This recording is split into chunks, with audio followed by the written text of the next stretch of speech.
Hello and welcome. My name is J.Gustin, and this is the 3-Point Sports Talk podcast. My name, as I said, is J.Gustin. I currently work as a news producer for TV, and I am absolutely loving it. In the past, I did another sports talk collaborative that was primarily Michigan and Michigan State, along with the Wolfpack Sports, Dog Pound Sports with the Wolfpack at Ferris State University, and now I'm here.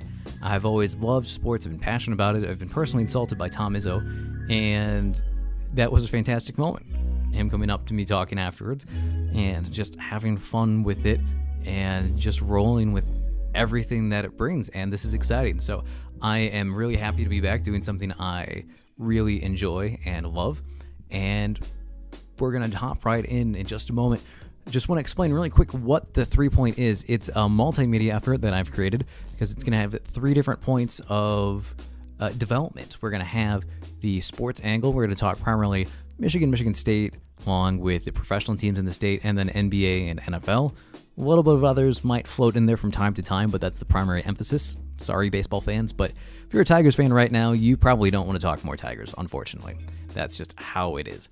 And then from there, the media part is going to be talking, films, DC, Marvel, video games, streamers, and movies that are in that vein of enjoyment, especially any Edgar Wright films. Definitely going to do those, along with some TV shows, so like the Marvel Netflix series, Archer, Altered Carbon, just a couple to name off the top of my head. The CW Superhero Block 2, Game of Thrones, Westworld, that stuff. And then the final part is lifestyles, and primarily the lifestyles is going to be chronicling breweries in the state of Michigan, and the ones in the region that we check out. We're going to get some videos there, interview some people. It's really fun, and I can't wait to share that with you and help share the stories of what this state has to offer. But then, too, when I'm on the road and checking out new places, we're going to do some things with that as well and show off just wherever we come across. And I think that's about it. If you got any questions, obviously DM me on Twitter, just do an @ or something, and we'll get it right in there. You can probably see in the background, the framing's a little different how I would prefer it, but we'll get that adjusted later. There's a Star-Lord helmet and a blaster and a hammer, and I'm a little bit of a nerd, obviously. But we're going to talk sports because I'm also a nerd about sports. And we're going to do a quick rundown of the 2 teams in the state. Michigan State football. A solid win against Indiana, but that's a team that has never really developed into anything besides they can put up some yardage and never have a defense. And Michigan State still didn't look quite as great. The offensive line got a little bit going, but there's a lot of issues with injury and depth on that team right now. And it's really surprising to see that after last year where they had so many young, talented freshmen step up and be able to help develop that team into something like we saw that could hang with BCS teams and be easily a top 15 program, to now, 8-4 seems like a solid year, which is really a drop-off. But that's just where things are at for the moment. We need to see better teams, better tests. I don't think CMU this weekend's going to do it for them, but it'll be a fun game to watch. And then after that, we're going to talk about, a top 10 team in the state, Ferris State University. Just going to drop that in there really quick. Their homecoming game this weekend, they've got J.U. Campbell, the former Michigan State commit at quarterback. He is an absolute explosive athlete, and I wonder if he will go D1 at some point in his college career, because he definitely has shown the talent to do so, and I believe some team will be looking for his help, and he will prove himself at Ferris in multiple ways, for those of you familiar with his story, and go from there. And then, of course, the actual one people want to talk about for a highly ranked team in the state, University of Michigan. And Michigan showed off that they have a very dominant offensive line and defensive line against Nebraska, and Nebraska got steamrolled under Scott Frost, who, as people from Florida know, might take a while to get going with some of the winless seasons they've had at UCF before they turned into what they are now.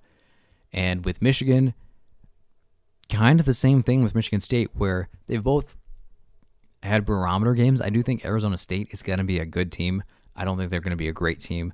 Michigan played against Notre Dame, which I would say the same thing, really. I've never been high up on Notre Dame, to the chagrin of some of my friends. So enjoy, Tyler and Danny out there, you Notre Dame fans.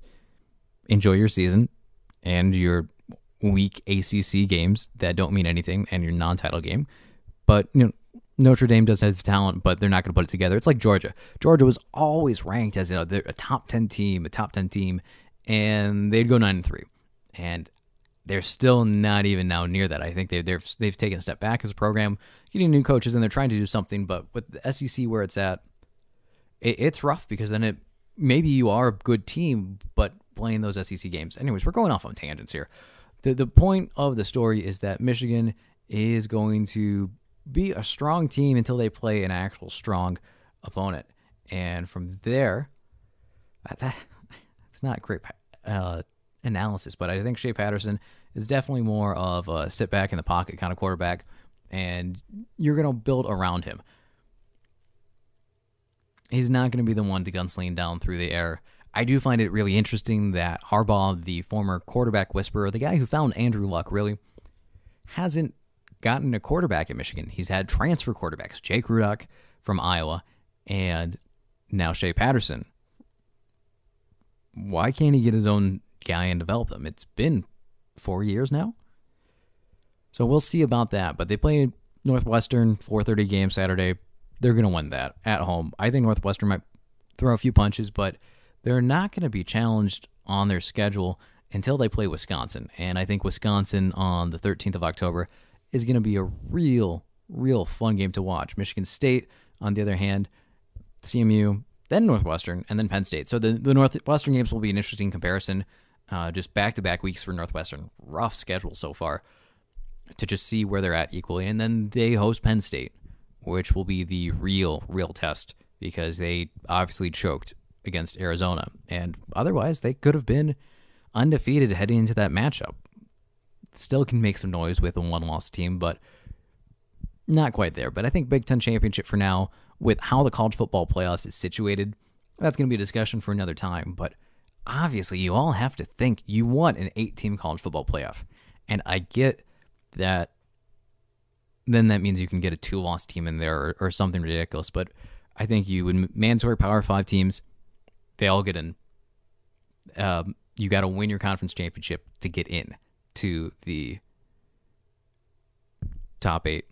And then from there, you're going to put, I'd say, the best at-larges. And you'd say you also include an undefeated or an 11-1 if it has like a strength of schedule rating of like 25 or higher or something like that for an independent team. So that way, when you have a UCF team or Western Michigan team where they do the right things they're supposed to do and win out, they can get a shot and then stack it. But I think you also put a cap too where you don't put more than 2 teams from a conference in the playoffs, because then I don't need to watch the SEC regular season again. That's not going to be enjoyable. So 2 teams max from your conference at large spots, 5 of them are eaten up. Then you got 3 remaining. One of those should at least be filled by an independent, if not both. And then, you get your Alabama or your Auburn in the at-large spot. Maybe your Ohio State, Wisconsin, Michigan, depending on the year. And we'll see. So yay, I fixed college football playoffs, and you're all welcome. But not really. It's going to be a mess. We're going to transition gears to a different football now. We're going to talk pro football. We're going to talk Lions specifically. And they're not completely SOL, same old Lions, because they beat the Patriots. But then they've also lost to the Jets and the 49ers. And the 49ers, looked like a solid, if not great team with Jimmy Garoppolo at quarterback, who is now missing an ACL. And that really hurts the primetime games, the Monday night and the Thursday night games that the 49ers are going to be on, which is going to be less enjoyable. And they can't flex out of those. So what do we make of it so far? That we're just going to kind of move past the 2 losses and look at those through the same prism of where this team is now at the Patriots. And it'll all just come together. So Lions beat the Patriots. Everybody's excited. Everybody's jacked. Lions beat the Patriots. Patricia beat his old mentor in Belichick. Did he really, though? This Patriots team is far from a finished product, and I mean that on a couple levels. Of one, it's not the same Patriots team. The defense looks like there's holes, there's injuries. They're missing guys like Patrick Chung and things like that. And Kyle Van Noy looks solid, and it's crazy they can get production out of Kyle Van Noy at a good level when the Lions basically traded him away for peanuts. And that's depressing because now linebacker is one of the weakest positions in the Lions, which is sad considering when you had guys like Tulloch there and Levy who were really anchoring that team, and injuries got them both. So enough reminiscing on the past Lions, because we could do that for quite a while on multiple things with the Lions. What we want to talk about getting issues with dropping, which is weird for him because that's not a guy I would think that would happen with. He's definitely more of a slot guy. Galladay, I think, is your true deep threat because he is so tall. He's your Calvin Johnson guy in terms of big body, athletic, throw it. He's going to beat the shorter defensive back and make plays. And he definitely looks like he has taken the next step. So if you haven't picked him up and he's available in your fantasy league, grab him because I do think he is a real threat and he should be a scoring threat every week. Running game, it looks like it's developed. The offensive line, there's some big names in there. There's been a financial investment. Where do we go from there as Lions or Lions fans with the run game? And what was the real reason that it looks so good? Was it the Patriots' poor defensive line play? Lions that much better? It's a both. Obviously, anytime you have a question like that, it's always a mix of both. But which one does it lean more towards? I would say that it's the Patriots' defensive line, just by a little bit much. They don't have really anybody in there on the line. There's no Vince Wilfork, the big body, to plug the run and to get after guys and to stop things. There's no real threat there. And with that, the Lions were able to create good holes, and Kerryon Johnson was able to run through them. The big body back, the tall, athletic back, the Le'Veon Bell, your Marshawn Lynch, your poor man's version of those. What the super rich man's version of Joik Bell, maybe, if you want to go with another Lions reference. I think that's what Kerryon Johnson brings to the table. He was able to go through those holes. The line was able to pick up guys, but I think that's also because the line didn't have any real mismatches. And we'll see how that develops on the road for the Lions as they carry on. I'm not going to get hyped because this Patriots team didn't have any real threats at receiver besides Gronk, and maybe them using their running backs as gadget plays to try to make something happen. It's kind of depressing. I mean, there's no Amendola at the moment. Wes Welker's been long gone. And they haven't had a transcendent talent there since Randy Moss really at the receiver position. I remember when Ocho Cinco came to the Patriots, and it was an exciting idea. It was an exciting concept to see Ocho Cinco with Belichick and what's going to happen. And the playbook just didn't work, and it didn't mix. And I hope Josh Gordon, what I've heard former teammates say, that he's smart enough to handle this and from a football IQ perspective. And I would really love to see him as a transcendent talent. He would be their most talented player as a pure receiver. Gronk is up there. I could say Aaron Hernandez too when he was with the team before that changed, obviously, with him going to jail. But he was a good player. You have to admit that. And then, Wes Welker, Amendola? None of those guys were really super talent. I mean, obviously Amendola is a good player and solid fantasy option, but not anything where you're going to be afraid of him. He just is able to take advantage of the Gronk mismatches. But then when you don't have any receivers, obviously Kevin Hogan is a third option when there's two other options, and I don't think he's been able to step up as a second option. Teams are just able to hit Gronk and make that work. So, depressing to say that, but don't be too excited about what the Lions have done so far. I think the Cowboys, that should be a win for them. They play the Packers. It'll be really interesting to see what happens with Aaron Rodgers' knee, because I don't think he's going to get better, obviously, playing on it week to week. If Green Bay can somehow rest him for a couple games and just let him take time off to recover and recuperate, that would be the best for them. I've got Rodgers. I mean, they were playing the Bills. I would say let Deshaun Kaiser do what he needs to do. Play Rodgers 1.5 quarters, dunk all over the Bills, put in Kaiser, call it a day. And obviously don't make that man practice during the week besides anything of just mental reps. Give more to Kaiser. I mean, then the Packers play the 49ers after the Lions on the 15th, so we'll see what happens with that. So, in conclusion for football, Michigan State, unknown, probably a little bit weaker team. 9-3, 8-4, hoping for the best, but they're missing too many things. The Magic's not quite there with Connor Cook this year, and the offensive line, big issues. Defense, not quite as good as it was. Michigan, overwhelming against weaker opponents, to be determined against bigger opponents. They lost to Notre Dame. Not really impressive there, but they crushed Nebraska with a weak team. So you could see a 10-2 season easily for them, but disappointing in games like Ohio State and Notre Dame. And we'll see what happens with Michigan State, because Michigan State always gets geared up road game. Maybe both schools end at 9-3, and then you get to just bowl game. Use that for the determining factor of who's better this year.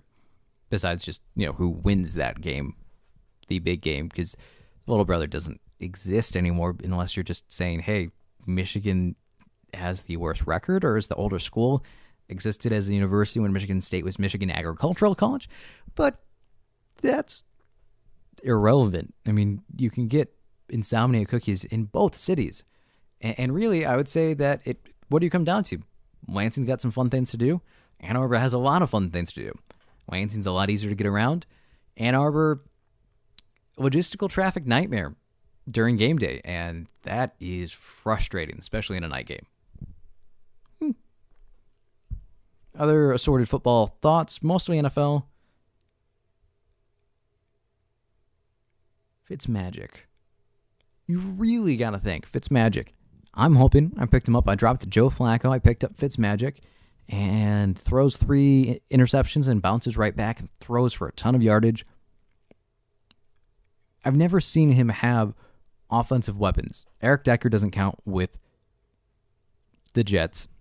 And then I have no idea who he was throwing to. I mean, they had C.J. Spiller. And that's all I can think of for the Bills. And so I think this is the first time he's really had offensive weapons. And I think you can win with an average to above average quarterback with fantastic offensive weapons. And he's making throws, and he's being aggressive. And obviously you'd want to dial some of that back, but that defeats the point of it. So similar to how Case Keenum did very well with the Vikings, I think Fitzpatrick is going to do better. I like accurate quarterbacks. He is accurate when he isn't throwing in triple coverage.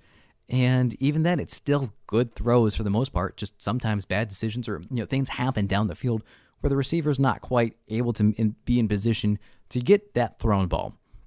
And Jameis Winston, get out of here. No real basketball talk to say. Practice is underway for a few teams right now. Michigan State. I'll say it right now. If you haven't picked up, I'm a Michigan State fan by trade and by heritage, but I will say that Michigan has had the better basketball program since Beilein has been there. Beilein does seem to be the better modern coach, knows how to work with spacing, knows how to work with big man, and really work how basketball has developed and become, and use low-profile guys to go far and make the most of it. And I think Michigan State, overall, the last couple of years, has been a little disappointing. Early exits in the playoffs, and they've had top-tier talent, and then they misuse it, and they mismanagement. Definitely will be interesting to see how Jaren Jackson does for the Memphis Grizzlies, because after Summer League, where he's perfect from three-point range, just jacking it up all over, you're wondering, where was that at Michigan State? Was it a fluke? How does that go there? But really, Jackson at the 5, Bridges at the 4, that should have been your lineup, because Jackson is a perfect pick-and-pop player, inside-out game. Bridges best going downhill with the ball in his hands, able to score or get other guys involved. And then when you throw Nick Ward in there, or just a traditional big, it gums things up. And I don't think there would have been an issue with playing, a 3-man rotation, kind of working with that, but they never went small ball. And I don't even think small ball is small ball when you got a 6'7" guy in college playing power forward. That's not bad. That's not crazy. And I just think that's how the game's going, obviously. So, Pistons, we're not going to talk about that. Besides, I miss my homeboy Anthony Tolliver, and it is going to be very sad and tragic without him. Blake Griffin, I think, is definitely going to be underrated and a little good, but if Reggie Jackson is like, the wind blows the wrong direction towards his ankles, he's out. And then they're screwed because their third option is Jose Calderon, because they're going to sign him to a minimum besides Shabazz Napier, who signed with the minimum for the Nets to also be a third-string point guard. And there's a lot that the Pistons Reddit could tell you on how I feel about Napier, but I thought he would have been a good pick. So Kennard hopefully takes the next step, and we can just see some fun basketball. But basketball season's right around the corner, and I am excited because then you get to have football Monday, Thursday, Sunday, college football Saturday, and then basketball fills in all the gaps, and it is fantastic for a viewing schedule for someone who's not a huge baseball guy.